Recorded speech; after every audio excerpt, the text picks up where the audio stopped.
Most runners get this wrong. They think a running watch is enough, but Stryd takes your training to a whole new level with power-based running metrics. Today, I'm sharing my honest experience so you can see if it's worth adding to your training. Stryd is a foot pod that measures running power, pace, and form metrics. Unlike GPS watches that only track speed and distance, Stryd focuses on how much effort you're putting into each run. This is a game changer for improving efficiency and avoiding overtraining. For example, I discovered that running uphill at the same pace required significantly more power, so I could adjust my effort to prevent burnout.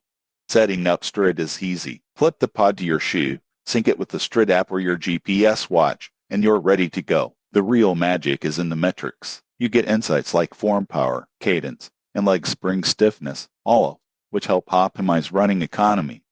Most people don't realize that small adjustments in form can make a huge difference over long distances. Stryd also offers structured training plans. You can train by power zones rather than pace zones, which is more reliable in varying conditions like wind or hills. For instance, on a windy day, your pace might drop, but training by power ensures your effort remains consistent. This helped me maintain endurance without overexerting myself. The downside is the cost. The Stryd pod is pricier than a basic GPS watch, and the app subscription is an additional expense. However, for serious runners looking to improve efficiency and prevent injury, the data is incredibly valuable. In conclusion, Stryd is an innovative tool that brings power-based training to running. It's ideal for runners who want detailed insights, better pacing, and smarter workouts. If you are serious about performance, it's worth considering. Subscribe for more honest reviews of running gear and training tools to help you run smarter, faster, and injury-free.